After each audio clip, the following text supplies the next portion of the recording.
Bonjour, bonjour, bonjour, que le nom du Seigneur soit béni. Bonjour à tous mes frères et sœurs, voilà, à tous les auditeurs sur Voici le Machia. Que le nom du Seigneur soit béni pour ce temps qui permet à nouveau, après un assez long moment d'absence, voilà, malheureusement,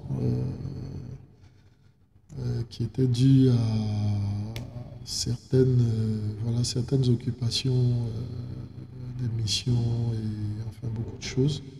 Voilà, mais nous prions que le Seigneur nous aide hein, à être beaucoup plus présent, beaucoup plus régulier, amen, dans son œuvre. Voilà, ça aussi c'est une forme d'adoration du Seigneur, amen.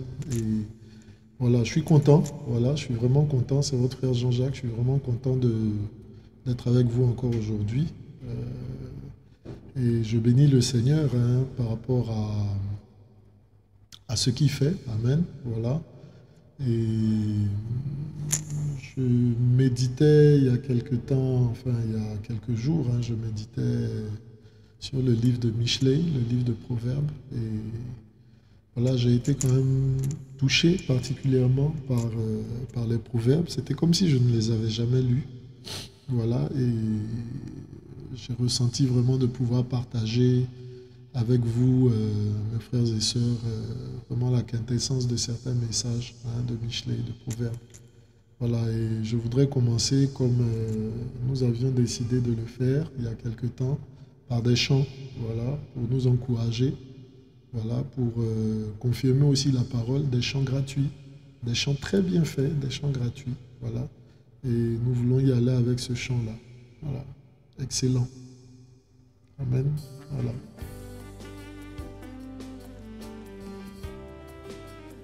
Alléluia.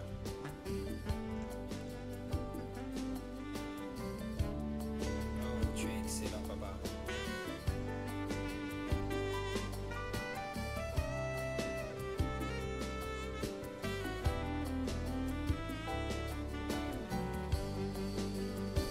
Oui, tu es excellent, Yoshua, le Fils du Père. Tu es excellent, Yoshua, toi l'agneau. Ton amour inonde nos cœurs et nous chantons. Tu es excellent, Yoshua, Amen. Tu es excellent, Yoshua, le Fils du Père.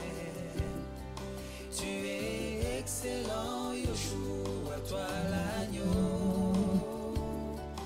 Ton amour inonde nos cœurs et nous chantons. Tu es excellent, Yoshua, Amen. Tu es excellent, Yoshua, le Fils du Père. Oui. Tu es excellent, Yoshua, toi l'agneau. Ton amour inonde nos cœurs et nous chantons. Oh oui, tu es excellent, Yoshua, Amen. Excellent, excellent, excellent, excellent. Tu es excellent, excellent, excellent. Tu es Yoshua, excellent, excellent, excellent. Tu es excellent, excellent, excellent. Tu es excellent, Yoshua, le Fils du Père. Tu es excellent, Yoshua, toi l'agneau. Ton amour inonde nos cœurs et nous chantons. Tu es excellent,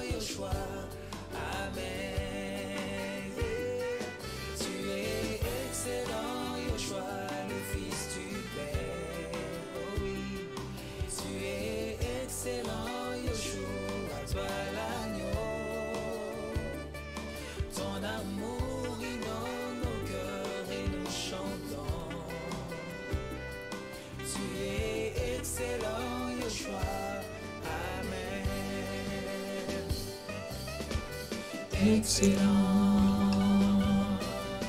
excellent, excellent, tu es excellent, excellent, excellent, tu es, c'est toi seul, excellent, excellent, excellent, tu es excellent, excellent, excellent, tu es. Amen, amen, amen. Amen, que le nom de notre Elohim soit béni. Voilà, lui qui est excellent, hein, comme le disait ce chant, comme le dit ce chant, notre Père est excellent. Et nous voulons, à cause de son nom, demeurer dans l'excellence. Amen. Voilà. Nous voulons te bénir, Seigneur, au nom de Yehoshua. Père, merci pour ta parole, merci pour ton instruction, merci pour ce temps que tu permets, ce temps que tu connais, Seigneur, ce temps que tu mets à part, Père. Nous invoquons ta présence, nous invoquons ta puissance, ton onction, ton règne, ton autorité, Seigneur, pour conduire ce temps-là, Père, au nom de Yehoshua. Père, fais grâce de ta présence, de ta joie, Seigneur, de ton feu, Père, au nom de Yehoshua. Et que toute la gloire te soit rendue, Seigneur, au travers de ce moment. Amen. Amen. Alors, voilà, ce soir, nous allons parler de la personne à qui nous donnons la gloire. À qui donnes-tu la gloire, mon frère? À qui donnes-tu la gloire? Voilà. Voilà le titre de la journée d'aujourd'hui, enfin de ce partage aujourd'hui. Comme on peut le voir sur l'image, voilà, c'est un griot devant un grand chef, un chef coutumier, voilà, avec derrière ses guerriers, ses notables et tout ça, voilà. Et ce griot-là, avec le tam-tam à côté, voilà, qui fait des louanges, voilà, qui parle des bienfaits, des œuvres méritoires, voilà, de son chef, voilà. Et c'est une façon de donner gloire. Amen. Voilà. Et nous nous sommes interrogés aujourd'hui sur la personne à qui nous donnons gloire. À qui donnes-tu la gloire, mon frère, ma sœur? Dans ta vie de tous les jours, à qui donnes-tu la gloire? Et nous voulons nous appuyer sur la parole, voilà, dans le livre de Mishlei. Voilà, le livre de Mishlei, Proverbes. Voilà, Proverbe. On va prendre, voilà, Proverbe dans la Bible. Amen.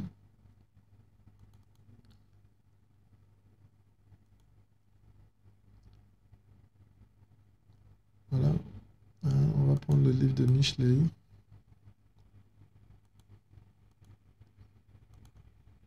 Merci Seigneur. Mishlei, c'est Proverbe. Voilà.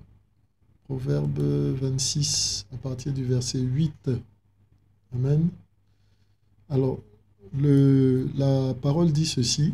Celui qui donne gloire à un insensé, c'est comme s'il jetait un sachet de pierres précieuses dans un monceau de pierre. Amen.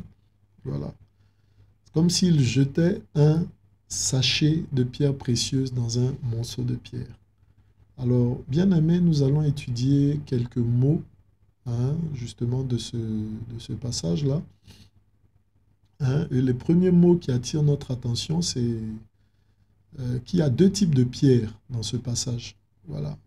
On parle de pierres précieuses et on parle de monceaux de pierres. Alors, tous les deux types de pierres sont des pierres, voilà. Mais d'un côté, il y a des pierres précieuses. Donc, ce qui est précieux, c'est ce qui est cher, c'est ce qui est important, c'est ce qui a du prix. Amen. Voilà. Et on parle d'un autre côté de monceaux de pierres. Donc, c'est un tas de pierres, c'est généralement des pierres qui n'ont aucune valeur, qui n'ont aucun prix, Voilà, c'est des pierres qui sont là, qui sont sur terre, voilà, que l'on foule aux pieds, sur lesquelles on marche et tout, qui prennent la poussière, la saleté et toutes ces choses-là, voilà. Hein, et deux types de pierres existent. Voilà. Deux types de pierres existent exactement. Hein. Nous avons d'un côté les pierres précieuses. Alors, qu'est-ce que c'est que les pierres précieuses? C'est quoi les pierres précieuses? Euh, nous le voyons, la Bible nous parle beaucoup de pierres. La Bible nous parle de pierres à bien des endroits, à bien des niveaux. Hein. On va voir, on va le voir hein, dans les recherches. Hein. Voilà. La Bible parle de pierres. Amen. Alors, il ne s'agit pas de pierre Pétros, voilà, mais il s'agit de pierre en tant que caillou. Il s'agit de pierre en tant qu'élément de la terre. Il s'agit de pierre en tant que choses qui appartiennent à la terre. Amen. Voilà. Et n'oublions pas, frères et sœurs, nous sommes faits de pierre. Amen. Nous sommes faits, pardon, à partir de la terre. Amen. Voilà. Hein? Alors, la Bible nous parle de pierre. Vous voyez, hein, il y a beaucoup de mentions de pierre dans la Bible. 154 versets dans lesquels on nous parle de pierre. Voilà. Hein, dès la Genèse, on nous parle de Pierre, justement, dans le jardin, où il avait, dans le jardin qui était baigné de ce fleuve-là, séparé en quatre bras, où on trouvait du bdellium, de la pierre d'onyx. Voilà. Donc, c'est des pierres précieuses. Hein, voilà, on peut prendre ce passage-là déjà. Voilà. Hein. Alors, Yahweh Elohim fit germer du sol tout arbre désirable à la vue et bon pour la nourriture, et l'arbre de vie au milieu du jardin, et l'arbre de la connaissance de ce qui est bon ou mauvais. Un fleuve sortait d'Éden pour arroser le jardin, et de là, il se divisait et devenait 4 têtes. Le nom de l'un est Pichon, c'est le fleuve qui coule en entourant toute la terre de Havila, où il y a de l'or. L'or est une pierre, hein, c'est une pierre précieuse. L'or de cette terre est bon. C'est là aussi que se trouve le bdellium et la pierre d'onyx. Voilà. Hein, donc, on nous parle déjà de pierres où dans le jardin d'Éden. Donc, c'était des pierres précieuses. De l'or bon, du bdellium, de la pierre d'onyx. Amen. Voilà. Hein, des pierres très, très, très précieuses. Des pierres de grand prix. Amen. Voilà. Hein, et quand on continue, on voit aussi déjà, par exemple, dans Béréchit 11, hein, Béréchit 11 à partir du verset 3, que la pierre, donc à côté du fait qu'elle soit précieuse, la pierre est aussi un matériau, voilà, un matériau avec lequel on construit. D'accord? On le voit dans Béréchit 11, verset 3. Toute la terre était d'un seul langage et d'une seule parole. Mais il arriva, comme il se déplaça à l'Orient, qu'ils trouvèrent une vallée en terre de Chinéa et y habitèrent. Ils se dirent, l'homme à son compagnon, venez, faisons des briques et cuisons-les au feu. La brique devint pour eux de la pierre et le bitume devint pour eux de l'argile. Voilà, donc on utilise la pierre aussi justement pour bâtir. On voit hein, beaucoup de maisons bâties en pierre, on dit en pierre de taille. Voilà, c'est des très belles maisons, très solides d'ailleurs, qui sont bâties avec des pierres. Voilà, hein, on voit par exemple des roches comme le marbre, c'est de la pierre, voilà, qu'on extrait du sol et qu'on taille pour faire des carreaux. Hein, les carreaux, tout ça en céramique et toutes ces choses-là, c'est de la pierre, voilà, hein, avec lequel on bâtit des maisons, on bâtit des édifices. Vous voyez un peu? Hein?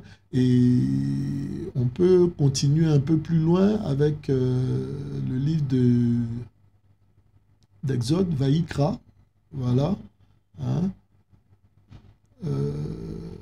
Exode 24, hein? On peut voir, voilà, Exode 24, hein?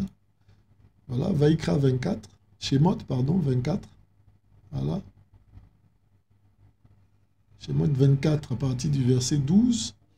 Yahweh dit à Moshe, monte vers moi sur la montagne et demeure là. Je te donnerai des tablettes de pierre. Voilà, la Torah et les commandements que j'ai écrits pour les enseigner. On voit que la pierre aussi sert au Seigneur, voilà, pour y écrire sa loi. Donc le Seigneur écrit sa loi sur des tables de pierre. Voilà, il écrit sa loi sur des tables de pierre et on le voit, hein, c'est sur ces tables-là, ces petits blocs de pierre ou ces petits blocs d'argile que les gens écrivaient par le passé, il n'existait pas encore le papier. Voilà, donc la pierre peut servir pour écrire. Voilà, la pierre peut servir pour écrire. Hein. On parle en Assyrie, Babylone, tout ça à l'époque, de pierres cunéiformes. Voilà, justement, avec lesquelles bon, ben, on écrivait des choses et tout ça, voilà, pour donner des instructions, pour servir de testament et toutes ces choses-là. Donc, la pierre, donc, c'est quelque chose qui a du prix, c'est quelque chose avec lequel on construit, c'est quelque chose aussi avec lequel, voilà, on écrit, on laisse la parole, on laisse la loi, amen, on laisse la Torah, voyez-vous, hein? Et on peut voir un peu plus loin, d'accord, que la pierre aussi a une autre utilisation, hein? Voilà, on le voit, regardez, dans Deutéronome 9, à partir du verset 10, Yahweh m'a donné les 2 tablettes de pierre écrites du doigt d'Élohim et sur lesquelles étaient toutes les paroles que Yahweh avait déclarées sur la montagne du milieu du feu, le jour de l'assemblée. Donc vous voyez, hein, pour confirmation ici, que les pierres sont utilisées par le Seigneur justement, voilà, ben, pour écrire. Hein, et il y a cette dernière utilisation aussi de la pierre, on peut retrouver, d'accord, mais le temps que l'on retrouve, on peut déjà la donner. Ben, la pierre était utilisée pour lapider. Voilà, la pierre était utilisée pour lapider, pour exercer le jugement, hein, la sanction. Hein. On voit déjà dans Bereshit 29 qu'on utilisait la pierre pour fermer une ouverture. Voilà. Hein. Quand on parle du Seigneur, on parle de rouler la pierre. Vous voyez? Donc on roula la pierre justement pour que le Seigneur puisse sortir, voilà, pour que le Seigneur sorte du tombeau. Quand on parle El-Hazar, justement, ben, lorsque le Seigneur lui a dit El-Hazar sort, il a été question de rouler la pierre pour que El-Hazar puisse sortir du tombeau. Amen. Voilà. Hein? Et nous cherchons dans Exode, voilà, s'il frappe avec une pierre, qu'il fasse connaître, vous servirez. Voilà, je cherche un passage, hein, juste pour montrer voilà, une dernière utilisation de la pierre, qui est celle faite. Bon, ben, on va voir dans le livre des Actes, hein, on va voir tout simplement dans le livre des Actes, avec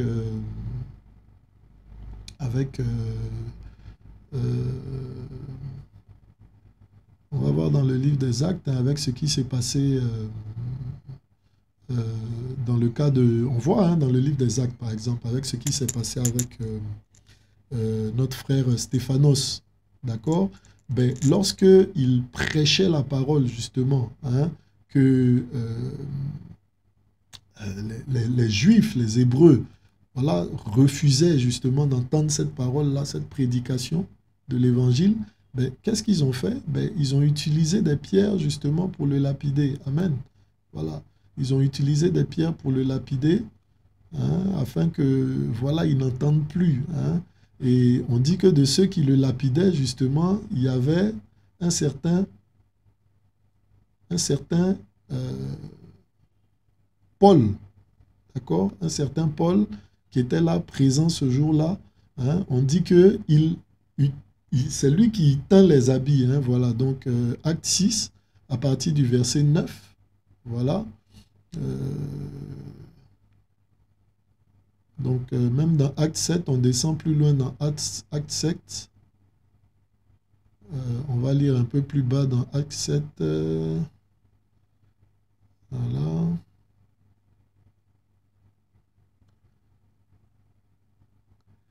Voilà, acte 7, à partir du verset 54. Mais en entendant ces choses, leur cœur était scié en deux, ils grinçaient des dents contre lui.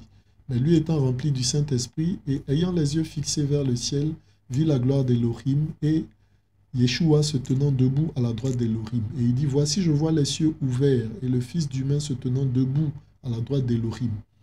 Mais, criant à grande voix, ils se bouchèrent les oreilles et se précipitèrent sur lui d'un commun accord. Et l'ayant tiré hors de la ville, ils le lapidèrent. Vous voyez, ils le lapidèrent. Donc les pierres sont utilisées aussi pour lapider. Et les témoins déposèrent leurs vêtements aux pieds d'un jeune homme nommé Shaoul. Et ils lapidaient Stéphanos qui priait et disait, Seigneur Yehoshua, reçois mon esprit. Et s'étant mis à genoux, il cria d'une grande voix, Seigneur, ne leur impute pas ce péché. Et quand il lui dit cela, il s'endormit. Amen. Voilà. Donc nous avons dans la parole plusieurs types de pierres. Et nous avons plusieurs utilisations pour les pierres. Donc on a vu les pierres précieuses, on a vu déjà en Béréchit, or, bdellium, onyx, sardoine, topaz, toutes ces choses-là, voilà, que l'on retrouve, la chrysolite et toutes ces choses-là, voilà, que l'on retrouve dans la description du vêtement du sacrificateur. Amen. Voilà, que l'on découvre dans le vêtement du sacrificateur. De très belles pierres, des pierres précieuses. Amen. Voilà. Et voilà. Alors, schéma 28 à partir du verset 6. Ils feront l'éphod en or, en étoffe violette, en pourpre rouge, en écarlate de cochenille, en fin lin retors. Ouvrage d'ingénieur, épaulettes jointes seront à ses deux extrémités jointes. La ceinture de l'éphod, celle qui est dessus, sera de travail identique, en or, en étoffe violette, en pourpre rouge, en écarlate de cochenille et en fin lin retors. Tu prendras 2 pierres d'onyx et tu graveras sur elles les noms des fils d'Israël. 6 de leurs noms sur une pierre et les noms des 6 qui restent sur la seconde pierre, selon leur naissance. Voilà, tu graveras sur les 2 pierres, ainsi de suite. Amen. Et donc voilà, les pierres, on voit, étaient utilisées pour écrire, pour être gravées, sur lesquelles on devait graver. Il y avait des pierres aussi voilà, précieuses, voilà. Il y avait des pierres voilà, que l'on utilisait, la pierre justement pour bâtir. La pierre était utilisée pour bâtir. Voilà. Et à côté de ça, il y avait de l'autre côté la pierre, dont on parle d'elle comme se retrouvant en monceaux, c'est-à-dire des tas de pierres qui étaient utilisées pour lapider. Chaque fois qu'il y avait, par exemple, lorsque un homme abusait d'une femme vierge fiancée, si cela était fait en ville, la Torah déclare que l'homme et la femme parce qu'elle n'a pas crié, on les amenait en dehors de la ville et on les lapidait avec des pierres. Voilà. Donc la pierre est utilisée pour lapider. Donc voilà, dans le passage, notre passage de base, sur lequel on revient, voilà, Mishlei.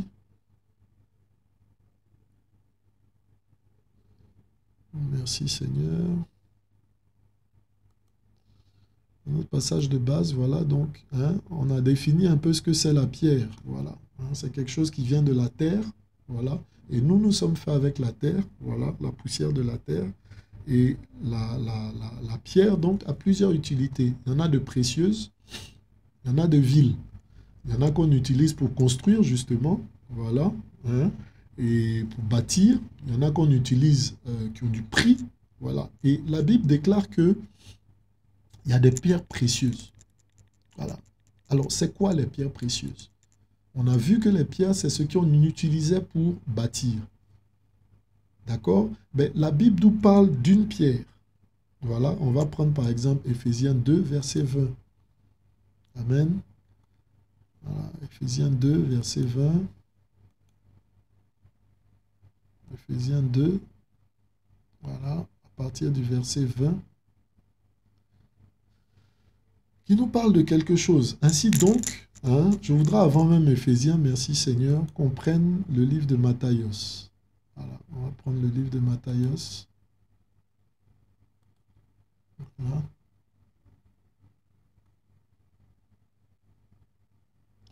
Matthios 16, à partir du verset 13. Hein, on connaît bien tout ce passage-là, voilà. Mais Yehoshua étant arrivé dans le territoire de Césarée de Philippe, interrogea ses disciples en disant, « Qui suis-je au dire des gens? Moi, le Fils d'humain. » Et ils dirent, « Sûrement Yohanan le Baptiste, les autres Élia et les autres Irmeia, ou l'un des prophètes. » Il leur dit, « Et vous, qui dites-vous que je suis? » Shimon Pétros répondit et dit, « Tu es le Machia, le fils de l'Élohim vivant. » Et Yehoshua lui répondit et dit, « Tu es béni, Shimon, fils de Yona, car ce ne sont pas la chair et le sang qui t'ont révélé cela, mais mon Père qui est dans les cieux. Et moi, je te dis que tu es Pétros, et que sur ce rocher, je bâtirai mon assemblée, et les portes de l'Hadès ne prévaudront pas contre elle. Je te donnerai les clés du royaume des cieux, et tout ce que tu lieras sur la terre sera lié dans les cieux, et tout ce que tu délieras sur la terre sera délié dans les cieux. » Alors il ordonna à ses disciples de ne dire à personne qu'il est Yehoshua HaMashiach. Alors, et moi je te dis que tu es Pétros. Ici, on parle à Pierre, donc Pétros justement. Voilà, le nom en grec, Pierre, ben, se dit Pétros. Et Pétros, en fait, signifie petit caillou. D'accord? Signifie pierre, caillou. Voilà. Hein? Et que sur ce rocher, rocher c'est Pétra. Rocher, c'est Pétra. Il y a cette grande ville-là, justement, dans le désert, là-bas, en Orient, voilà, qui s'appelle Pétra. Une ville qui est faite, qui est bâtie dans le rocher. Voilà, donc rocher, c'est Pétra. Donc ici, le Seigneur disait à Pierre qu'il est Pétros, et que sur Pétra, ben, le Seigneur, lui, bâtirait son assemblée. D'accord? Donc, il n'est pas dit que l'assemblée serait bâtie sur Pétros. D'accord? Amen. Il est dit que l'assemblée serait bâtie à partir de Pétra. Et moi, je te dis que tu es Pétros, caillou, pierre, et que sur ce rocher Pétra, je bâtirai mon église. Voilà. Donc, l'église est bâtie sur Pétra, le rocher. Amen. L'église est bâtie sur Pétra, sur le rocher. Et non sur Pétros. Eu égard à une certaine coutume, à une certaine doctrine qui dirait que voilà, ben, la pierre, c'est Pétros. Non, non, non. Voilà, rocher, le rocher, c'est Pétra, c'est Yehoshua. Voilà. Et ce Yehoshua-là, justement, on lui donne aussi un autre nom. La pierre angulaire. Amen. Voilà. Ou la pierre principale. Voilà. Hein? Pour confirmer. Donc, le rocher, c'est aussi la pierre principale. Hein? Voilà. On peut le prendre ici. Matthios 21, à partir du verset 41. Ou bien à partir du verset 42. Yehoshua leur dit, n'avez-vous jamais lu dans les Écritures, la pierre qu'ont rejetée ceux qui bâtissaient est devenue la tête de l'angle principale, la tête de l'angle. C'est par le Seigneur qu'elle est devenue et elle est merveilleuse à nos yeux. Amen. C'est pourquoi je vous dis que le royaume d'Élohim vous sera enlevé, il sera donné à une nation qui en rendra les fruits. Celui qui tombera sur cette pierre s'y brisera, et celui sur qui elle tombera sera écrasé. Waouh! Quiconque tombe sur Yehoshua se brise. Et quiconque sur qui Yehoshua tombera sera brisé également. Amen. C'est-à-dire, il n'y a pas d'alternative. Alléluia.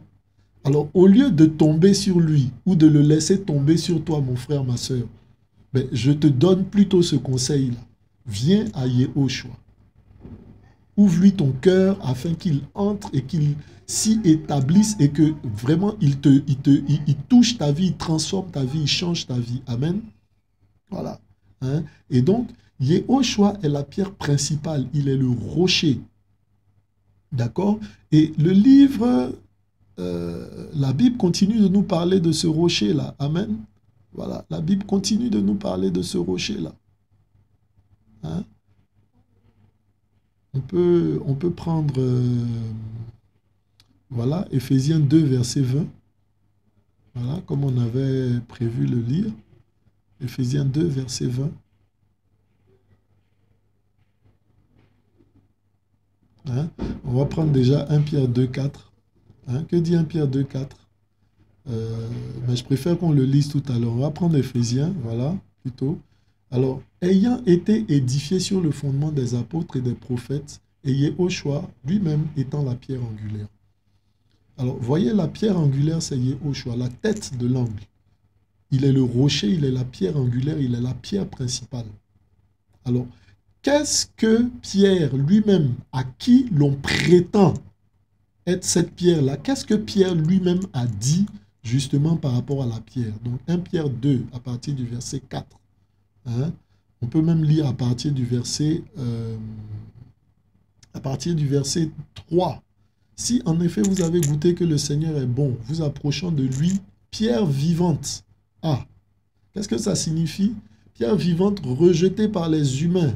Donc Yehoshua est une pierre vivante, mais choisie et précieuse. Amen, devant Elohim. Donc Yehoshua est une pierre précieuse, choisie.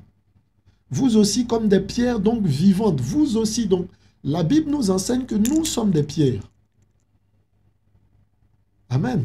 Vous êtes édifiés, maison spirituelle, sainte prêtrise, afin d'offrir des sacrifices spirituels agréables à Elohim par le moyen de Yehoshua Mashiach. Donc la Bible nous enseigne que Yehoshua est une pierre précieuse et vivante. Et elle nous enseigne également, voilà, par la bouche de Paulos, que nous sommes aussi à l'image de Yehoshua, justement, parce que nous avons hérité, justement, de son sang, nous avons hérité de lui. Amen. Il a fait de nous des fils du royaume, il a fait de nous des fils d'Elohim. Donc, il est notre Père. Amen. Voilà. Mais nous aussi devenons des pierres vivantes, des pierres aussi précieuses. Amen. Donc, la pierre précieuse, c'est le chrétien. Amen. Une pierre vivante et précieuse. Et un détail nous est donné ici, c'est que nous sommes utilisés justement pour bâtir un édifice qui est comment? Une maison spirituelle, frère. Il s'agit de l'église ici. L'église est une maison qui est spirituelle, ce n'est pas le bâtiment. On ne va pas à l'église, on appartient à l'église. On est membre de l'église à partir du moment où on a reçu Yehoshua. À partir du moment où Yehoshua fait de nous une pierre vivante. Parce qu'il y a des pierres mortes. Contrairement aux pierres vivantes, il y a des pierres mortes. Amen. Et les pierres mortes, justement, c'est ce tamas de terre-là. C'est ce tamas de pierre-là, ce monceau de pierre. Il y a les pierres vivantes et il y a les pierres mortes, frère. Et les pierres vivantes sont précieuses. L'Église est précieuse. Amen. Voilà ce que nous enseigne la parole. L'Église est précieuse. L'Église est cette pierre vivante. Donc, les pierres précieuses représentent l'Église, te représentent toi, mon frère. Toi qui es chrétien, toi qui crains le Seigneur. Tu es une pierre vivante précieuse. Amen. Voilà. Et on voit justement que ces pierres d'onyx-là, ces pierres précieuses-là, étaient utilisées sur lesquelles on gravait le nom des tribus. Donc celles-là qui étaient appelées justement à servir Elohim, étaient ces pierres-là qui étaient gravées, qui étaient posées sur l'éphod. Amen.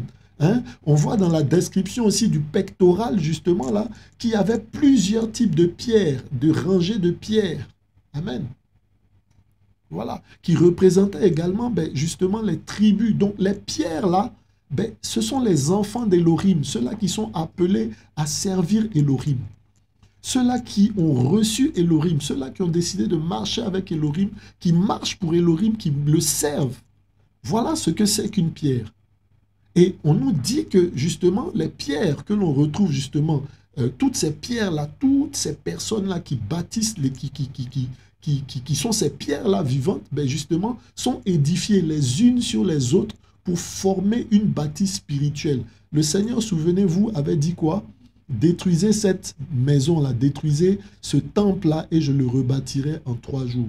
Et la Bible dit qu'il parlait du temple de son corps. Le temple de son corps, c'est l'Église, qui est composée des pierres vivantes, qui est composée de toi, ma soeur, de toi, mon frère, de moi, de tous ceux-là qui, dans toutes les nations, ont cru en Yehoshua HaMashiach.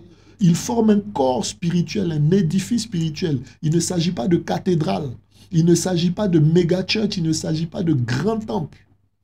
Oui, on bâtissait avec des pierres, oui, par le passé, mais c'était la préfiguration de ce qui devait être parfait en Yehoshua. Et ce qui est parfait en Yehoshua, c'est nous les pierres vivantes qui bâtissons l'Église. Frère, voici pourquoi il est inadmissible, il est incompréhensible de dépenser des centaines de millions d'euros ou de dollars ou de francs CFA ou je ne sais quoi encore pour bâtir des édifices physiques qui vont passer et qui ne sont pas l'Église. Qui ne sont pas l'Église. L'Église, c'est les hommes, les femmes dans les nations qui ont accepté le Seigneur. Ce sont elles, les pierres vivantes, les pierres précieuses. Donc les pierres précieuses, c'est l'Église, ceux qui ont reçu Yehoshua. Ils sont vivants parce que le Yehoshua est vivant, parce qu'il a vaincu la mort et parce qu'ils l'ont reçu, il a fait d'eux des fils. Ils sont aussi des pierres vivantes. Et à côté, en face, ben, on a des pierres mortes. Et on le voit dans Michelet, justement, ces pierres mortes-là, ben, c'est ce tamas de pierres, ce monceau de pierres. Voilà. Ce monceau de pierres. Hein? Donc, ce passage-là de Michelet 8 nous parle de deux entités, des deux forces en présence, des deux races en présence sur cette terre.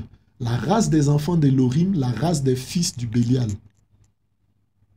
D'accord? Des pierres précieuses. Voilà. Hein? Et il y a ce passage-là dans la Bible qui dit que le royaume justement de Yehoshua, son royaume est comme un homme qui, dans un champ, a trouvé un trésor, a trouvé une pierre précieuse. Il a trouvé des choses précieuses, des pierres précieuses. Et qu'est-ce qu'il fait? Il vend son champ, il abandonne tout, il se sépare de tout pour ces pierres précieuses-là. Voilà. Donc les pierres précieuses, c'est le royaume de Yehoshua, c'est l'Ecclésia, c'est l'Église. Les pierres, c'est ce sur quoi aussi le Seigneur écrit sa parole. Les pierres précieuses, c'est la parole du Seigneur. C'est la parole du Seigneur, c'est les tables de la loi. Et il dit, je vais maintenant écrire, non plus sur des tables de pierre, mais sur vos cœurs, sur des tables de chair. D'accord? Donc le Seigneur grave sa parole sur nos cœurs. Amen. Amen. Voilà. Donc l'église, justement, c'est cette pierre précieuse. Et en face, voilà, ben, il y a le monceau de pierres. Les pierres viles. Les pierres inutiles. Les pierres qui ne servent à rien, si ce n'est qu'à lapider ceux qui sont voués à la mort. Ceux qui ont commis l'iniquité et qui sont voués à la mort. C'est vrai, dans le cas de Stéphanos, ce n'était pas le cas.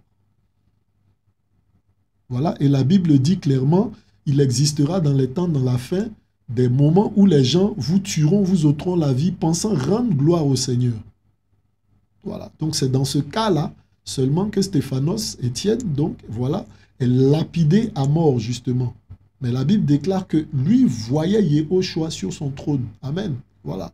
Donc il n'était pas dans le péché, au contraire, il a été frappé justement, brisé, il a été tué en martyr justement à cause de son témoignage, du témoignage de l'agneau. Et Apocalypse 6 nous parle de ceux-là, justement, qui ont versé leur sang à cause du témoignage de l'agneau. Amen. Voilà. Donc, les pierres précieuses, c'est l'Église. C'est la parole du Seigneur. Amen. Qui est écrite sur des tables de pierre. La parole précieuse du Seigneur. Celle qui donne la vie. La parole de l'alliance. Amen. Et en face, il y a le monceau de pierre. Le monceau de pierre qui ne sert à rien. Le monceau de pierre, ben, qu'est-ce que c'est? C'est quelque chose qui est sur la terre, qui n'a aucune valeur. Qui est sorti de terre, oui, parce que, voilà, comme on dit, la pierre vient de la terre. Voilà. Donc, ça parle aussi de l'homme. Ça parle de l'humain, justement, parce que nous avons été faits à partir de la poussière de la terre. Ça parle de l'humain. Un monceau de pierre, mais c'est ce qu'on foule aux pieds, c'est ce sur quoi on marche. Vous voyez, dans ces territoires désertiques, là, il y a du sable, il y a de la pierre. Plein de pierres comme ça à terre, voilà. Et on marche sur ces pierres-là pour avancer. Vous voyez? Et donc, le monceau de pierre parle de ceux-là qui sont humains aussi, mais qui n'ont pas reçu le Seigneur. Parce que ce qui fait la différence entre deux pierres, ben, c'est ce qui est précieux. Et ce qui est précieux, le seul qui soit précieux, c'est Yehoshua. Et donc les pierres qui ont reçu Yehoshua sont précieuses. Celles qui ne l'ont pas reçu sont des pierres comme un monceau. Amen. La Bible parle de ceux qui ont du sel de la terre, de la lumière du monde. Voilà, mais qui perd sa saveur et qui est jeté et foulé aux pieds. Foulé aux pieds, voilà, c'est l'image de ce monceau de pierre-là, sur lequel on marche. Dites-moi, frère, est-ce qu'on marche sur du diamant? Est-ce qu'on marche sur de l'or?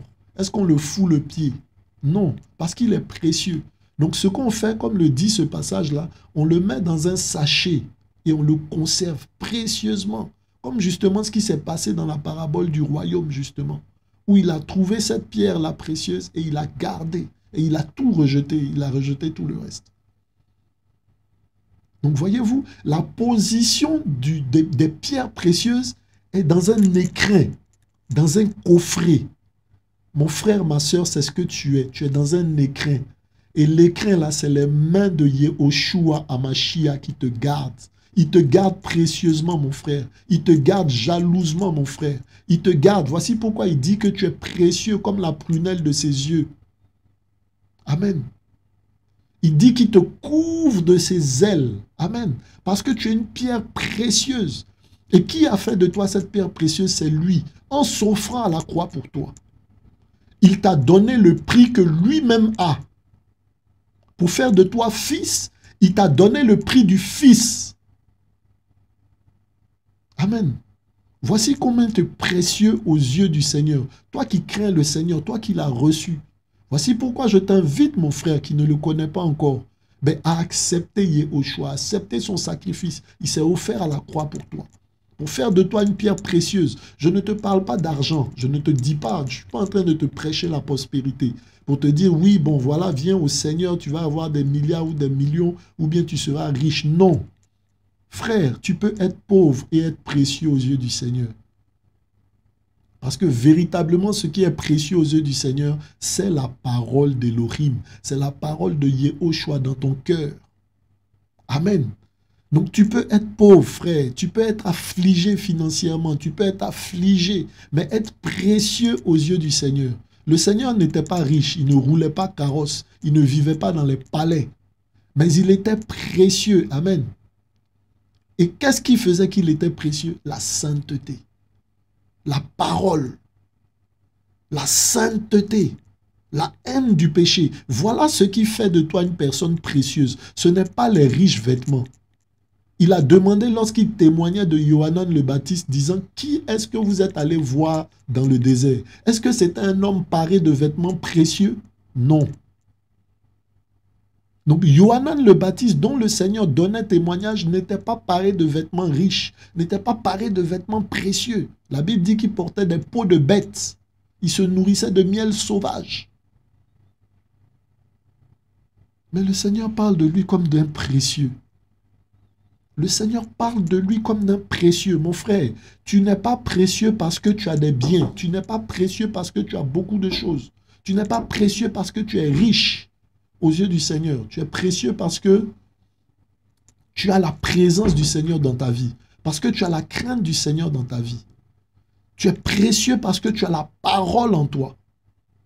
Voilà ce qui fait de toi une personne précieuse aux yeux du Seigneur. Une personne précieuse aux yeux du monde.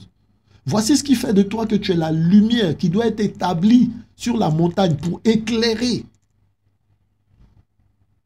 Et à partir du moment où tu perds la parole, tu deviens une pierre qui est foulée aux pieds. Donc un monceau de pierre. Une pierre inutile. Une pierre qui ne sert à rien. Une pierre au contraire que l'on utilise pour frapper ceux qui sont maudits. Une pierre que l'on utilise pour frapper ceux qui sont dans le péché. Donc, c'est une pierre de péché. Le monceau de pierre, là, c'est une pierre de péché. C'est une pierre d'iniquité. Amen. Comparé aux pierres précieuses en face, qui sont les pierres que le Seigneur a prises sous son aile. Ce sont les fils. Amen. Alors, voilà la définition des pierres. Alors, c'est quoi un insensé, frère? Un insensé, c'est aussi simple que ça. Insensé, c'est ce qui n'a pas de sens. Voilà. C'est ce qui n'a pas le sens. La Bible parle du Seigneur Yehoshua comme étant le chemin, la vérité et la vie. Le chemin, la vérité et la vie. Le chemin odos en grec. Yehoshua est le chemin, il est le sens, il est la voie que l'on doit emprunter. Il est la route que l'on doit emprunter. Il dit qu'il y a deux routes. Large, spacieuse est la route qui mène à la perdition. Voilà. Et beaucoup l'empruntent. Donc c'est beaucoup là, ce sont des insensés. Et étroite, sinueuse, difficile est la route qui mène au salut. Et très peu l'empruntent. Amen. Très peu l'empruntent. Donc l'insensé là, ce n'est pas comme dirait quelqu'un qui a perdu la tête ou bien quelqu'un qui n'est pas allé loin à l'école ou quelqu'un qui est devenu, oui, fou. La Bible parle de fou. La Bible parle de fou en ce sens que ces personnes-là ne connaissent pas la vérité. Ces personnes-là ne vont pas dans le bon sens. Et le véritable sens, c'est Yehoshua. Donc, ces personnes-là sont des insensés. Les insensés, c'est ceux-là qui n'ont pas le Seigneur. L'insensé, c'est celui qui n'a pas le Seigneur.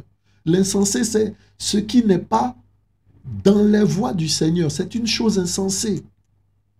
Tout ce qui n'est pas dans les voies du Seigneur est une chose insensée parce qu'elle ne prend pas le sens normal. Donc un homme est insensé, mais une chose aussi peut être insensée, un acte peut être insensé à partir du moment où il n'est pas dans la voie du Seigneur. Amen. Voilà. Hein? Je me souviens de Pierre dans la Bible justement qui disait à cette personne-là qui voulait acheter les dons avec l'argent qu'il le voyait dans un fiel amer, c'est-à-dire dans un chemin là bizarre. Il n'est pas dans la voie du Seigneur. Amen. Et donc un homme peut être insensé, un acte peut être insensé, des pensées peuvent être insensées. Voilà. Ceux qui pensent à commettre l'adultère, ceux qui pensent à voler, ceux qui pensent à piller, ceux qui pensent à tuer, leurs pensées seront insensées. Les paroles peuvent être insensées. Toutefois qu'elles ne glorifient pas le Seigneur, une chose est insensée. Une personne est insensée. Un acte est insensé. À partir du moment où il ne va pas dans le sens de Yehoshua. Alors mon frère, ma soeur, regarde aux actes que tu poses. Regarde à ta façon de parler. Regarde à ta façon de vivre. Est-ce qu'elle a un sens? Est-ce qu'elle a le sens? Parce qu'il y a un seul véritable sens. Est-ce qu'elle a le sens? Il y a un bon sens, celui de Yehoshua. Et le mauvais sens, celui de Satan, de l'ennemi. Est-ce que tu es dans le bon sens? Est-ce que ta parole est dans le bon sens? Est-ce que ta vie est dans le bon sens? Est-ce que ta vie n'est pas renversée?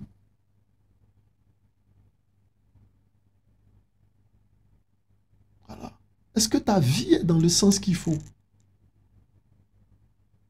Le sens aussi, c'est la vision. C'est ce vers quoi on va. Et nous allons vers le ciel, mon frère. Nous voulons aller au ciel. Voici pourquoi Yehoshua est venu mourir à la croix. Afin que ce que nous avons perdu au commencement, la présence du Seigneur, nous puissions la retrouver et être avec lui au ciel pour l'éternité. Est-ce que tes pensées vont dans ce sens-là? Dans le sens de retrouver Yehoshua au ciel? Ou est-ce que tes pensées sont sur terre, à voir les belles choses, tout ce qui est bon sur terre? Mon frère, tu peux être dans l'église et être insensé. Tu peux être dans la maison du Seigneur et être insensé. Tu peux être dans le peuple du Seigneur et être insensé. Tu peux être au service du Seigneur et être insensé.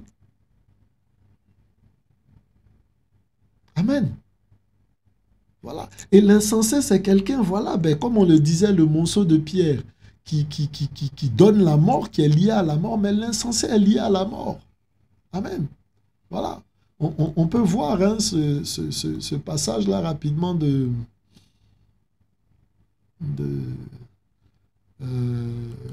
Vaïkra 10, je pense.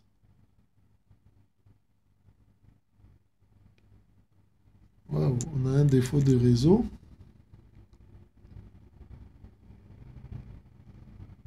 hein, de Vaïkra 10, la situation de le temps que le réseau revienne, la situation de merci Seigneur. Hein, ben, on a un problème de réseau, donc on ne retrouvera pas le passage. Hein, désolé. Hein, le temps que le réseau revienne, ou que l'on trouve une solution. Euh,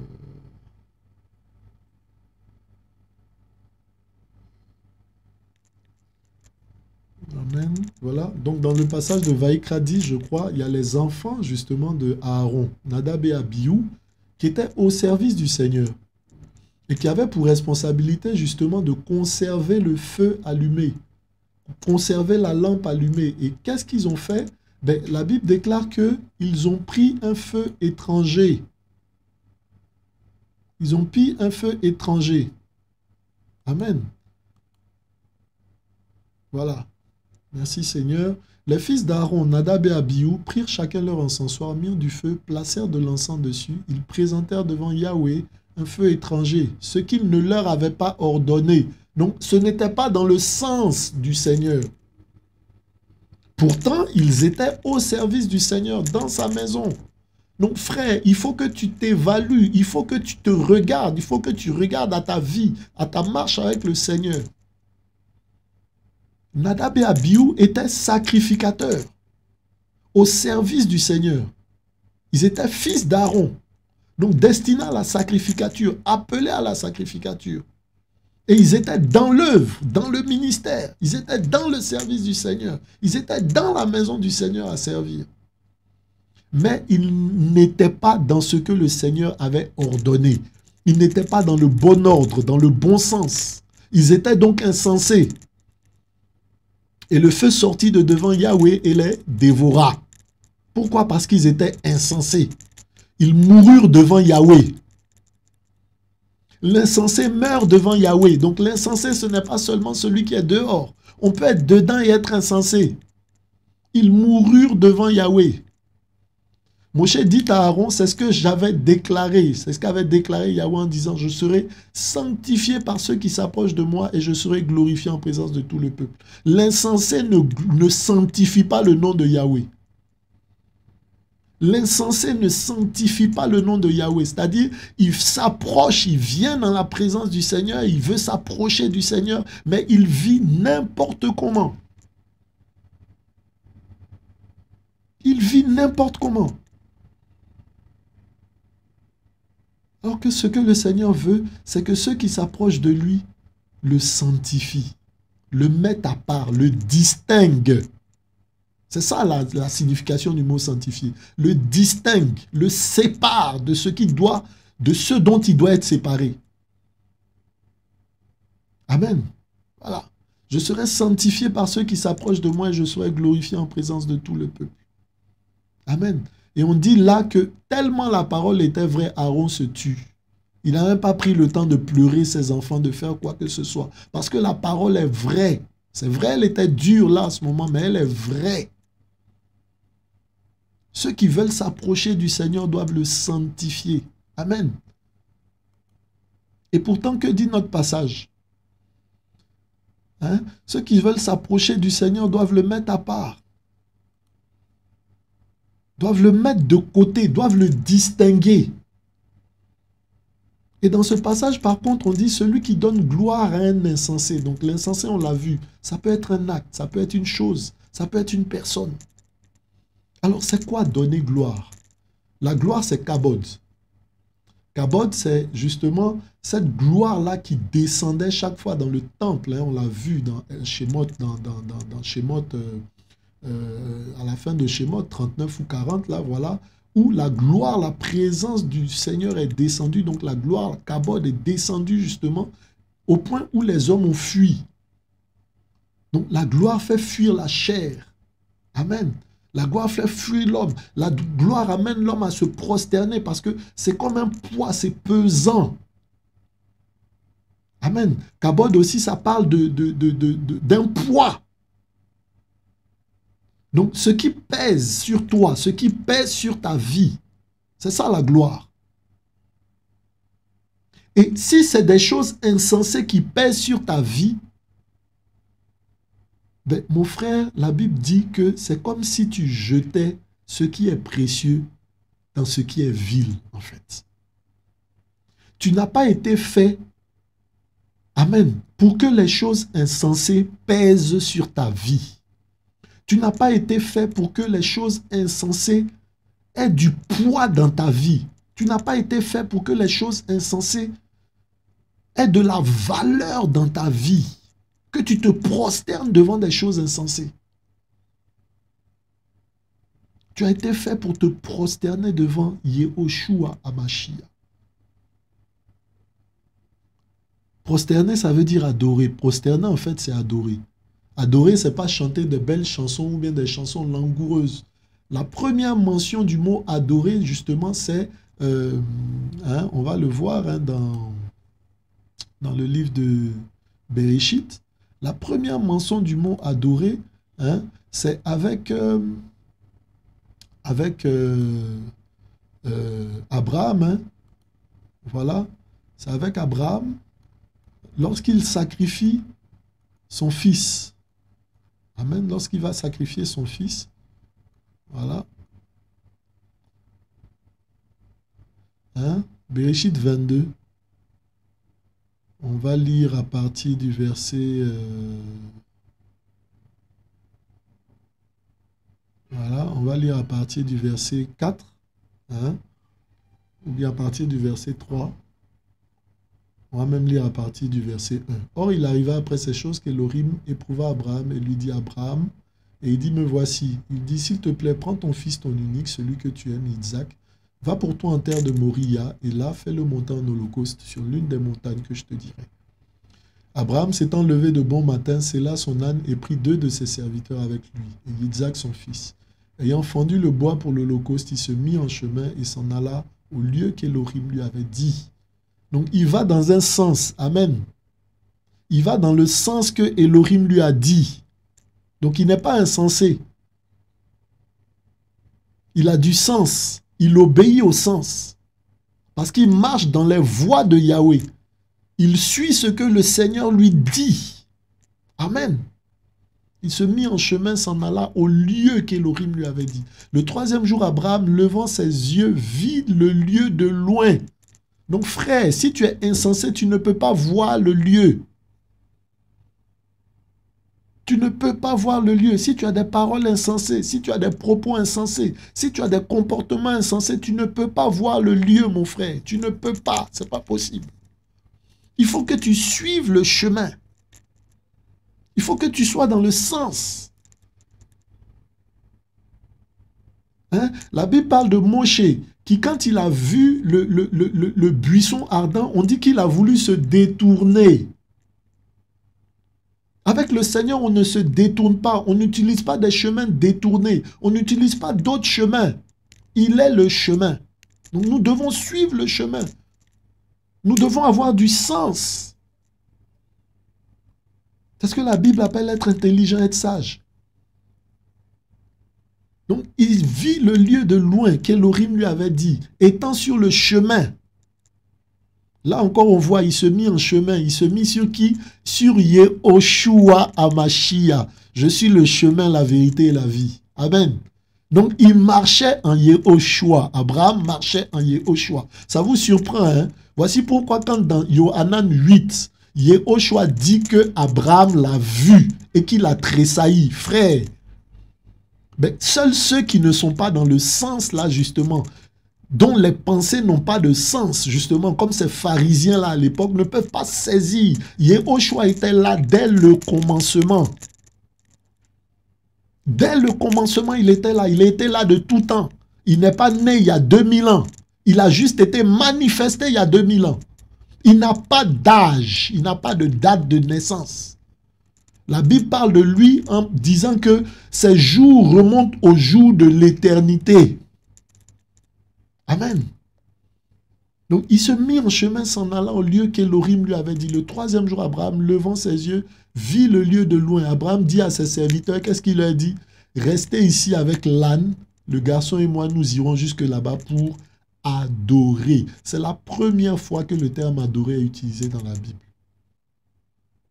Proskuneo en grec. Hein, j'ai oublié le terme en hébreu. Que le Seigneur permette, s'il le veut, que ça me revienne. Voilà. Hein? Donc, adorer ici, c'est être dans le chemin. C'est être dans le sens. C'est suivre la voie que le Seigneur a donnée. Amen. C'est marcher dans les voies du Seigneur. C'est ça, avoir du sens. C'est ça aussi, adorer. Adorer, ce n'est pas la belle chanson langoureuse avec le nom du Seigneur dedans. C'est faux. Adorer, ce n'est pas une forme de chant. C'est faux. Adorer, c'est obéir au Seigneur. Celui qui donne ces chants langoureux-là et qui vit mal est un insensé. Il n'est pas un adorateur. Quand Abraham parle d'adorer, il parle d'aller servir le Seigneur, d'obéir à la volonté du Seigneur, même si elle fait mal. C'est ça, adorer. Et la Bible parle justement de cette voie étroite, difficile à emprunter, que très peu empruntent. Pour parler du sens. Donc, adorer, c'est entrer dans le sens du Seigneur, aller dans le sens du Seigneur, ne pas s'opposer à la parole du Seigneur. Amen. Voilà. Et donc, pour revenir à notre passage,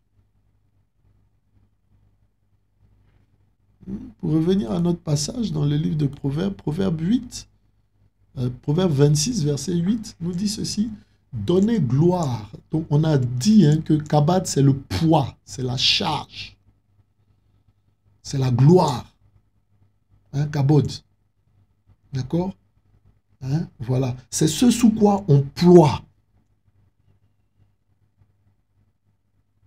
Le Seigneur parle de son fardeau qui est agréable. Amen. Et il parle d'un côté, d'un autre fardeau qui charge, qui fatigue, qui donne de la peine. C'est le fardeau des insensés. Amen. Et il dit que être dans le fardeau des insensés, donner gloire à ce qui n'est pas du Seigneur, c'est ça ce qui est insensé. Donner gloire à tout ce qui n'est pas du Seigneur. Accepter sur sa vie tout ce qui n'est pas du Seigneur. Porter comme un poids, comme une charge sur sa vie tout ce qui n'est pas du Seigneur, ben, c'est tordre les choses. C'est perdre le sens des choses. Et on perd le sens en faisant quoi? Ben, on le voit en mettant une pierre précieuse dans un tas de pierres foulées aux pieds. Donc, bien-aimé, ta vie n'a pas été faite pour que tu sois dans l'insensé. Ta vie n'a pas été faite pour que tu sois dans un autre sens. Tu as été fait pour être dans le sens du Seigneur. Il y a ce chant-là qui dit « Ma vie a été créée par toi et pour toi, Yoshua. Oh. Si elle ne confesse pas ton nom, c'est qu'elle n'a vraiment pas de sens. » Voilà. Toute vie qui ne donne pas gloire à Yehoshua n'a pas de sens. C'est comme si l'on jetait la pierre précieuse dans un monceau de pierre, dans un tas de pierres, dans quelque chose qui doit être foulé. Ce genre de vie-là, c'est une vie de mélange. Regardez, comme si on mélangeait, on jetait. Voilà ce que la parole déclare justement. Comme si l'on mélangeait des choses précieuses avec des choses viles. Que dit le Seigneur pourtant? Le Seigneur dit, si tu sépares, il disait au prophète, si tu sépares ce qui est vil de ce qui est précieux, alors ta bouche sera ma bouche, alors tu seras ma bouche. Frère, tu es appelé à séparer ce qui est vil de ce qui est précieux. Tu es appelé à mettre de côté ce qui est précieux. Tu es appelé à sanctifier le nom du Seigneur. Tu es appelé à craindre Elohim et à marcher dans le sens d'Elohim. Tu n'es pas appelé à quel terme je peux utiliser, à à établir ton église à ton image, selon ta propre volonté. Tu es appelé à marcher. Le Seigneur dit quoi? Si l'on a fait ces choses-là au bois vert, le bois sec aussi devra passer par ça. Donc nous devons aller dans le sens du Seigneur. Nous n'avons pas d'autre sens. Amen. Nous n'avons pas d'autre sens.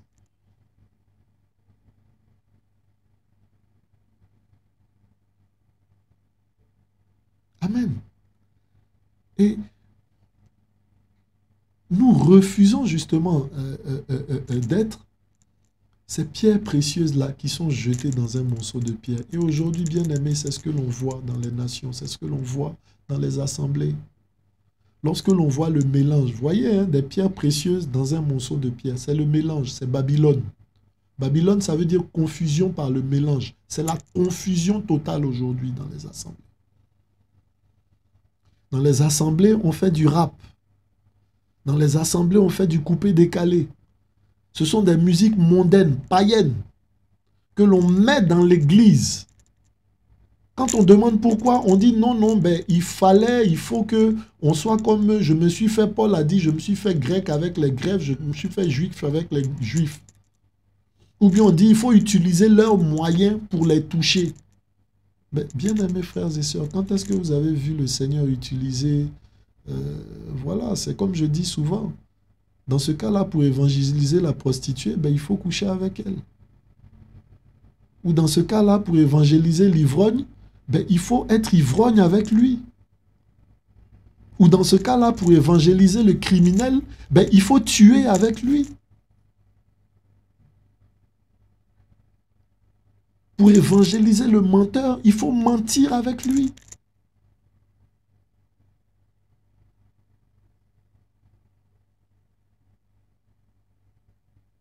Frère, il ne s'agit pas de ça. Là, la parole est claire. C'est comme s'il jetait un sachet de pierres précieuses dans un monceau de pierres. Je veux que l'on puisse réagir, parce que ça doit nous faire réagir, justement. La parole est précieuse. Et quand on donne gloire, quand on se soumet, en fait, à autre chose que ce qui est du Seigneur, ben, c'est comme si, justement, on mettait les pierres précieuses dans des pierres. On les jetait sur la route dans des pierres, dans des amas de pierres qui ne servent à rien, je vous dis. C'est un mélange, une confusion. C'est aussi un renversement.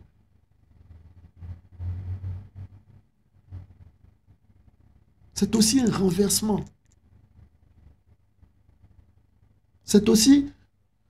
je ne dirais pas... Non, non, c'est pas mettre la charrue avant les bœufs. C'est vraiment renverser les fondements. C'est vraiment renverser toute chose. Voilà. C'est changer l'ordre des choses. Amen. Voilà. Les pierres précieuses doivent être dans un écrin, un sachet, un coffret, gardées précieusement à l'abri, conservées précieusement. Mais non contente de ça, elle refuse d'être conservée précieusement. Elle préfère être jetée dans un monceau de pierre. C'est l'image du chien qui retourne à son vomi. C'est l'image de la truie qui, bien lavée, retourne dans la boue, dans la saleté, dans la souillure. Chrétien dans le rap, chrétien dans le coupé-décalé. Chrétien dans le broutage. Hein? Pour ceux qui sont à l'étranger, le broutage, c'est l'arnaque, la cyber-arnaque. Chrétien aujourd'hui dans le travaillement. Le travaillement, c'est jeter des billets de banque sur une personne qui chante ou bien qui fait quelque chose. On a vu des pasteurs ici en Côte d'Ivoire faire du travaillement. Des pasteurs aller à un concert mondain, concert païen. Ou bien, j'appelle ça un concert païen parce que c'est un jeune qui se dit chrétien, qui chante des musiques païennes, des musiques du monde, qui fait du rap. Et un pasteur est venu travailler sur lui. Tout comme les gens du monde le faisaient. La Bible dit, qu'y a-t-il entre la lumière et les ténèbres? Ces gens-là ont le nom de pasteur, ils ont le nom d'apôtre, ils ont le nom de prophète. Mais ils n'ont que le nom. Ils ont renié tout ce qui en fait l'essence. Ce ne sont pas des serviteurs de Seigneur, ce sont des ouvriers de Bélial, des ouvriers de Satan, des ouvriers d'iniquité.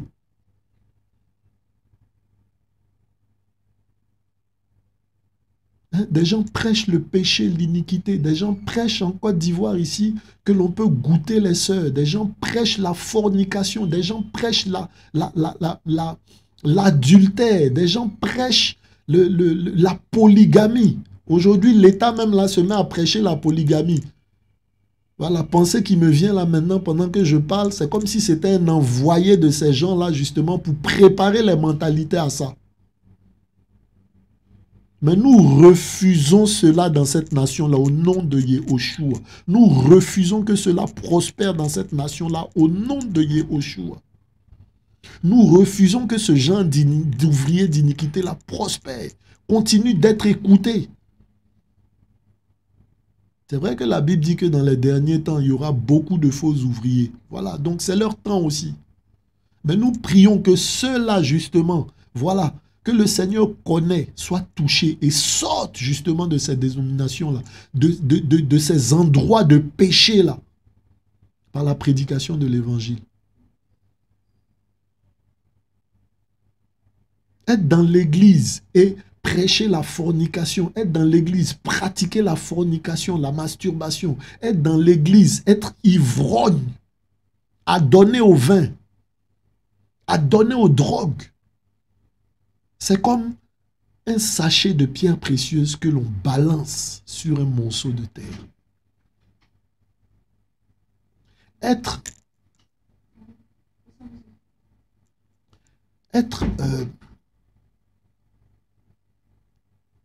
dans l'église.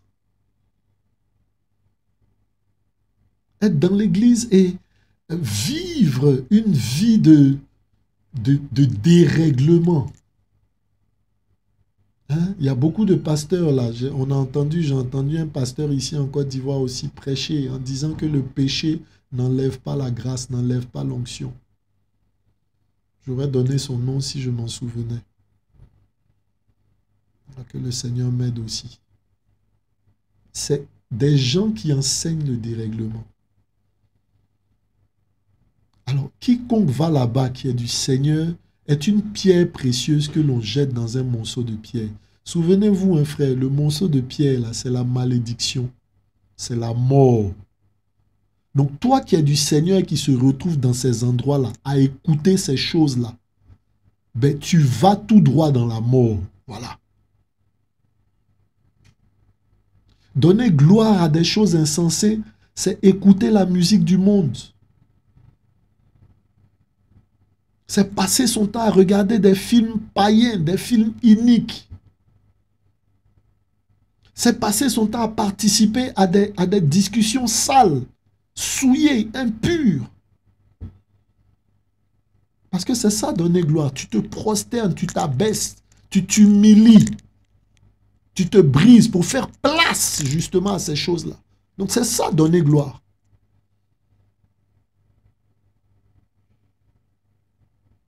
C'est élever quelque chose au-dessus de toi, au-dessus de ta vie. C'est ça, donner gloire. Frère, alors qu'une seule personne mérite la gloire, une seule personne mérite la gloire, une seule personne, voilà, Yehuda. Yehuda 1, à partir du verset 24. Or, à celui qui peut vous garder de trébucher et vous placer sans défaut en présence de sa gloire avec allégresse, à Elohim seul sage, notre Sauveur, soit gloire et majesté, force souveraine et autorité, et maintenant et pour tous les âges. Amen. Alors ce Yehuda, la Jude qui écrit, hein, voilà, c'est qui? Ben, ce Yehuda, c'est le petit frère de Yehoshua, le petit frère, hein, par Marie. Donc elle n'est pas morte vierge. Elle n'est pas morte vierge. Elle n'a pas été enlevée. La Bible ne nous le dit pas. Voilà, elle n'a pas connu l'Assomption. Voilà, la Bible ne nous en parle pas. Si c'était aussi important, la Bible en parlerait. Mais cette Marie-là, qui n'est pas demeurée vierge, a eu d'autres enfants, parmi lesquels Jacques, Jude, donc Yaakov, Yehuda. Voilà, hein? Cette lettre écrite par Yehuda, l'un des frères de Yehoshua, Amashia, Jésus-Christ, homme. Voilà, donc quand on cite dans la Bible, on parle de Yehoshua dans les évangiles, disant, ben, ses frères ne sont pas-ils avec nous et ses sœurs ne sont pas-elles avec nous, voilà, ben, on parle de ces gens-là, de Jude. Donc Jude pouvait dire, voilà, ben, je suis le frère de Yehoshua, qui est mort ressuscité, qui a ressuscité les morts. J'ai droit à la gloire, j'ai droit à ce que l'on me glorifie. J'ai droit à ce que l'on m'élève. C'est ce Yehuda-là, le frère du Seigneur, qui dit, non pas à moi, mais à Yehoshua seul soit toute la gloire. À Yehoshua seul soit toute la gloire. Amen. Hein? On peut prendre le passage d'Apocalypse 6 aussi. Hein? Apocalypse 5 ou bien 4. Voilà. Hein? Hein? 4. Et autour du trône, 24 trônes. Et je vis sur ces trônes 24 anciens assis, vêtus de vêtements blancs, ayant sur leur tête des couronnes d'or. Et du trône sortent des éclairs, des tonnerres, des voix, et 7 lampes de feu brûlent devant le trône, qui sont les 7 esprits d'Élohim. Et devant le trône, une mer de verre semblable à du cristal. Et au milieu du trône et autour du trône, 4 êtres vivants remplis d'yeux devant et derrière. Et le premier être vivant ressemble à un lion, le second vivant ressemble à un veau, le troisième être vivant a la face comme un être humain, et le quatrième être vivant ressemble à un aigle. Ça, ce sont les aspects de Yehoshua qui volent. Les 4 êtres vivants ont chacun 6 ailes. Ils sont remplis d'yeux tout autour et à l'intérieur. Ils ne cessent de dire jour et nuit, Saint, Saint, Saint est le Seigneur Elohim, le Tout-Puissant, qui était, qui est et qui vient. Voilà. Quand les 4 êtres vivants donneront gloire et honneur et action de grâce à celui qui est assis sur le trône, le vivant, pour les âges des âges, les 24 anciens tomberont devant celui qui est assis sur le trône en adorant aussi le vivant. Pour les âges des âges, en jetant leur couronne devant le trône. Voilà. En disant, Seigneur, tu es digne de recevoir la gloire et l'honneur et la puissance parce que tu as créé toutes choses. Et c'est par ta volonté qu'elles existent et qu'elles ont été créées. Et je vis dans la main droite de celui qui est assis sur le trône un livre écrit en dedans et en dehors, scellé de sceaux, de 7 sceaux, parfaitement scellé, 7 sceaux. Et je vis aussi un ange puissant proclamant à grande voix, qui est digne d'ouvrir le livre et d'en délier les sceaux. Et nul ne pouvait, ni dans le ciel, ni sur la terre, ni sous la terre, ouvrir le livre, ni le regarder. Regardez, personne n'a été trouvé digne. Personne n'a été trouvé digne. Alors, qu'est-ce qui se passe? Yohanan se met à pleurer. Et moi, je pleurais beaucoup parce que personne n'était trouvé digne d'ouvrir le livre, ni de le lire, ni de le regarder. Et l'un des anciens me dit, ne pleure pas, voici. Il a remporté la victoire, le lion qui est de la tribu de Yehuda, la racine de David. Le lion de la tribu de Yehuda, c'est qui? C'est Yehoshua. La racine de David, c'est Yehoshua, fils de David.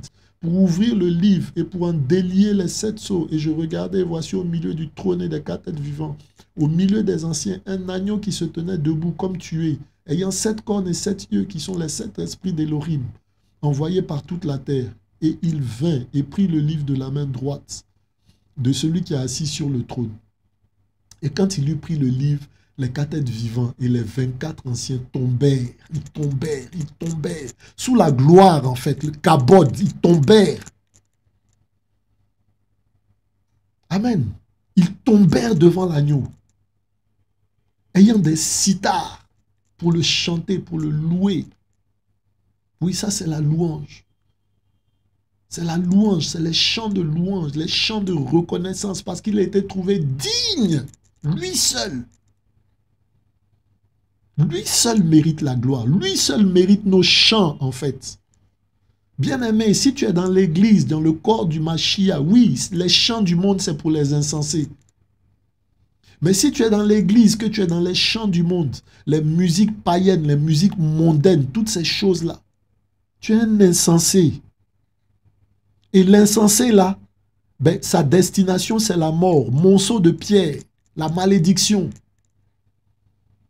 Donc au ciel, ils avaient des sitars devant l'agneau. C'est devant lui seul que l'on chante, c'est pour lui seul que l'on chante en vérité. Ma vie a été créée pour toi et par toi, Yehoshua. Si elle ne confesse pas ton nom, si elle ne proclame pas ton nom, si elle ne chante pas ton nom, que c'est pour chanter des chansons d'amour, des chansons de colère, des chansons de ceci ou de cela, ben elle ne vaut rien. Au ciel, les 24 anciens, les êtres vivants, les anges se prosternent devant Yehoshua Hamashiach, devant personne d'autre. Devant personne d'autre. Donc la louange, c'est pour Yehoshua, ayant des sitars et des coupes d'or pleines d'encens qui sont les prières des saints. La louange, c'est pour Yehoshua. Les prières sont adressées à Yehoshua, à l'agneau. Alors vous me direz, oui, mais l'agneau lui-même, il nous a enseigné notre Père. Ben oui, l'agneau, c'est le Père. L'agneau, c'est le Père. Au commencement était la parole. La parole était Elohim. Amen. Et la parole était avec Elohim. Rien de tout ce qui a été fait n'a été fait sans la parole. Tout ce qui a été fait par la parole. Yohanan 1. Et la Bible dit quoi? Et la parole s'est faite chair et elle est venue habiter parmi nous. Voici pourquoi on appelle Yehoshua Immanuel. Imanu, ça veut dire avec nous. Et elle, c'est Elohim. Donc, Elohim, le créateur, le Seigneur, avec nous. Donc, Yehoshua, c'est le créateur qui est venu au milieu de nous. Donc oui, s'il nous dit de prier notre Père, ben oui, c'est parce qu'il est le Père. La Bible dit dans Yohanan 1, je crois 14, il a dit, et à ceux qui ont cru, à ceux qui l'ont reçu, il leur a donné le pouvoir de devenir enfants. Bien aimé, qui est-ce qui donne le pouvoir de devenir enfant? C'est le Père. C'est le Père qui donne le pouvoir de devenir un enfant. Un enfant est enfant parce qu'il a un père. Je ne veux pas entrer dans les détails de oui, ben de femmes célibataires, tout ça, oui. Les femmes seules, elles ont besoin de voilà, il faut un père. Je n'entre pas dans les détails de la science pour dire ben, fécondation in vitro, tout ça. Non, non. De toute façon, il y a cette semence-là qui vient de quelqu'un aussi. Je ne veux pas non plus entrer dans ces autres détails-là pour dire oui, mais et la mère? Non, non, non. La Bible nous dit que la parole a donné le pouvoir, la capacité de devenir enfant. Celui qui fait de toi un enfant, c'est ton père, mon frère. C'est ton père, ma soeur. Donc, Yehoshua est le père. Les exemples sont foison. On a vu tout à l'heure que Abraham a vu Yehoshua. Donc, il était là avant. Amen. On voit que le père de Shimshon a vu l'admirable. Quand il lui a demandé, mais qui es-tu? Il dit, pourquoi est-ce que je te révélerai mon nom? Mon nom est admirable. Ou bien car je suis admirable. Et le prophète parle du Seigneur en disant, on l'appellera admirable, prince de paix. Donc il était là. On a vu, je crois, dans Osée, 6.1, je crois, si mes souvenirs sont bons, qu'on dit que Yehoshua, ses jours remontent jusqu'au jour de l'éternité. Donc Yehoshua, c'est le Père, mon frère. Et Jean 4 nous dit aussi qu'il est esprit. Elohim est esprit, donc ceux qui l'adorent, l'adorent en esprit et en vérité. Donc il n'y a pas une gradation pour dire le Père est plus grand, Yehoshua est le Fils, il est plus petit, et moins petit encore, c'est le Saint-Esprit. Yehoshua est un. Shema Israël, Adonai Eloheinu, Adonai Echad. Echad, c'est un en hébreu. Elohim est en train de dire à Israël, écoute Israël, Shema Israël, écoute Israël, Adonai Eloheinu. On voit le nous encore, Eloheinu. Adonai, notre Seigneur, notre Elohim. Adonai Echad, Adonai est un. Shema Eloheinu, Shema Israël, Adonai Eloheinu, Adonai Echad. Notre Seigneur, notre Elohim est un. Il est un. Il n'est pas seul. Seul, c'est mauvaise traduction. Il est un. Echad, c'est un. Donc le Seigneur est en train de dire, il n'est pas comme les autres Elohim, plusieurs, triades. Il est un. Le Père, le Fils, le Saint-Esprit, c'est lui, Yehoshua Hamashiach. Amen. Voilà. Et donc, toutes nos prières doivent être adressées comme au ciel. Que ta volonté soit faite sur la terre comme elle est faite au ciel. Dans le ciel, on adresse les prières à qui? À Yehoshua. Toutes nos prières donc doivent être adressées à qui? À Yehoshua. Dans le ciel, on adresse les chants de louange à qui? À Yehoshua. Tous nos chants doivent être adressés à Yehoshua. Les chants que nous écoutons doivent être des chants qui parlent de Yehoshua. Je ne parle pas de rap chrétien. Ce ne sont pas des chants du Seigneur. C'est de la musique du monde. C'est du feu étranger qu'on veut transposer. C'est la mort. Voyez-vous, Nadab et Abihu qui ont fait ça sont morts. Frappés par le Seigneur. Ces gens-là sont frappés de mort. Vous me direz, mais pourquoi ils respirent encore? Je vous répondrai que Adam et Ève sont morts. Mais ils ont respiré pendant près de 900 ans, 800 ans. Amen. Donc, on peut être mort spirituellement. C'est la première mort. Amen. Voilà. Alors donc, dans le ciel, que ta volonté soit faite, la prière que le Seigneur nous a enseignée là, que ta volonté soit faite dans le ciel, comme sur terre. Alors dans le ciel, là, les chants de sitar, tout ça là, c'est pour le Seigneur. C'est pour Yehoshua. Donc tes chants doivent être adressés à Yehoshua. Arrête le zouk là, finis le zouk, finis le reggae, finis la lambada, finis toutes ces choses-là, voilà. Finis le jazz, toutes ces choses-là, voilà. Finis les chants où on chante des hommes, où on chante des personnes. Finis les atalakou, Seigneur, finis les griots. Voici pourquoi l'image de ce passage-là, de ce thème d'aujourd'hui-là, voilà, c'est ce griot-là qui chante un roi. Nous voulons chanter le roi des rois. Nous devons chanter le roi des rois. Voici le véritable sens, en fait. Celui qui fait ça est insensé, qui fait autrement est insensé. Amen. Et à qui est-ce que nous adressons aussi nos prières? À Yehoshua seul. Marie ne se trouve pas dedans. Le prophète ne se trouve pas dedans. Amen. À Elohim seul, à Yehoshua seul soit la gloire. Et il chante un cantique nouveau en disant, tu es digne de prendre le livre, d'en ouvrir les sceaux parce que tu as été tué. Tu nous as achetés pour Elohim par ton sang de toute tribu. Il est digne. Amen. Et tu as fait de nous des rois et des prêtres pour notre Elohim. Amen. Tu as fait de nous des rois et des prêtres pour notre Elohim. Amen. Voilà. Hein? Le Seigneur nous a fait pour le servir, des rois et des prêtres pour notre Elohim. Alors comment vous pouvez imaginer des prêtres en train de danser la lambada, en train de danser du zouk? Ce n'est pas leur vocation, ce n'est pas le sens qui leur a été donné. Le sens, c'est de se trouver dans le temps pour honorer le Seigneur. Ils sont du camp du Seigneur, ils ne sont pas dans le mélange. Donc mon frère, on ne doit pas te retrouver dans n'importe quoi en fait. Voilà ce que ce passage-là nous dit. Toi qui veux servir le Seigneur, toi qui veux marcher avec le Seigneur, on ne doit pas te retrouver dans n'importe quoi, ma soeur. On ne doit pas te retrouver avec le copain. Mon frère, on ne doit pas te retrouver avec la copine, avec la maîtresse. Ce n'est pas le sens que le Seigneur t'a donné. Ce n'est pas le sens du Seigneur. On ne doit pas te retrouver dans la fornication, dans la polygamie. Ce n'est pas le sens. Oui, on va me dire, oui, mais voilà, il y a eu David, il y a eu Salomon, tout ça. Oui, il n'y a pas de souci. Mais au commencement, est-ce qu'il en était ainsi? Voilà, lorsque les pharisiens viennent poser des questions au Seigneur sur le mariage et tout, il leur répond au commencement, est-ce qu'il en était ainsi? Au commencement, il y a eu quoi? Il y a eu un homme et une femme. Voilà le sens du Seigneur. Donc, ceux qui enseignent la polygamie, là, sont des insensés. Vous qui les suivez, vous êtes des insensés. Ce genre de paroles-là ne doivent pas être citées dans un endroit qu'on appelle l'église. Donc, si vous les prêchez, ce n'est pas l'église. Parce que ce n'est pas le sens du Seigneur. On a vu que les pierres, là, on les utilisait pour bâtir l'église. Si vous écoutez ce genre de choses, des choses insensées, vous ne faites plus partie de ces pierres-là qui bâtissent l'église.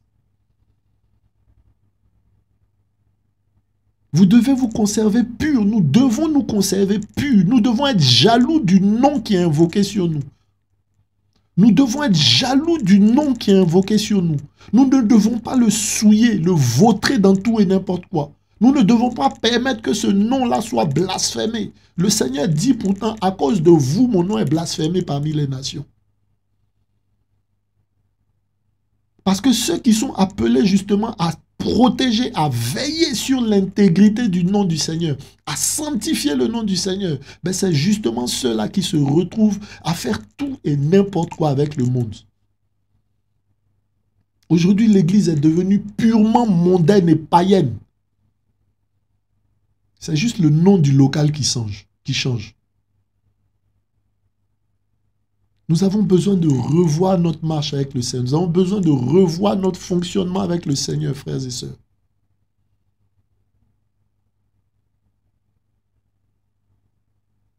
Voilà, je voulais véritablement vous exhorter, en tout cas, en tout cas que le nom du Seigneur soit béni.